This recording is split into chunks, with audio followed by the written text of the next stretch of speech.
Welcome back to Kitchannel. Macam biasa kita buat random vlog. Hari ni kita nak masak kari telur bersama kentang.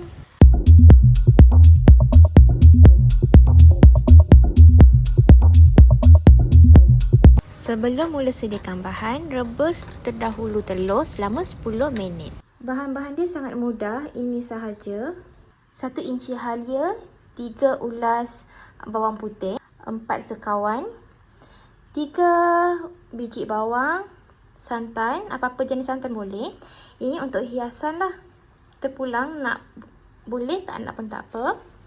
And this one serbuk kari dalam 5 sudu besar dan 1 sudu besar serbuk lada, 1 sendok cili bo, cili kisar dan juga 2 biji kentang. So let's go. Masukkan minyak secukupnya. Tumiskan semua bahan yang kita buat ni.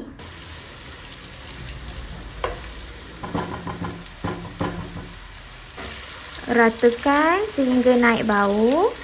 Serbuk kari daging dengan cili tadi, kita tambah air, sebatikan dia. Bila dah sebati, baru masukkan ke dalam masakan.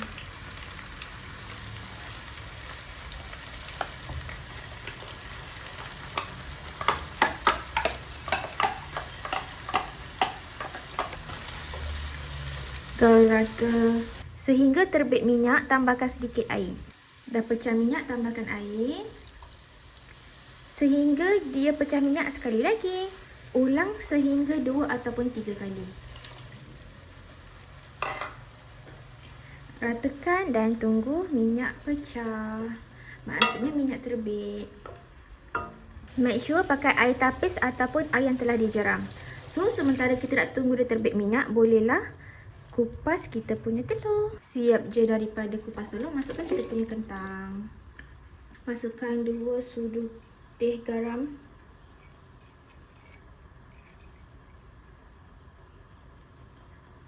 Tapi saya suka masin-masin sikit, sebab nak makan dengan roti pun boleh. Dan juga ajinomoto. Sebenarnya inilah rahsia korang punya makanan tu sedap. Tapi kalau nak kari ni lagi sedap, kena letak daun kari. Tapi saya tak ada. Bila kita dah rendekkan dia selama 5 minit, bolehlah masuk kita punya telur. Wah, dah ada bau guys. So, another 5 minit, kita dah boleh masukkan kita punya santan. Bismillahirrahmanirrahim. Bila kita dah habiskan, tambah sedikit air kat dalam ni. And then masukkan.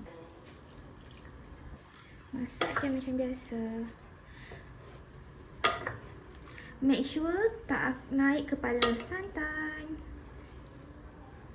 Last sekali masukkan kita punya lada and dah siap.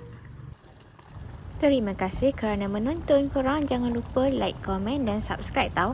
Share pun jangan lupa. Nak resepi apa lagi? Komen dekat bawah. Kari telur kita dah siap. Selamat mencuba.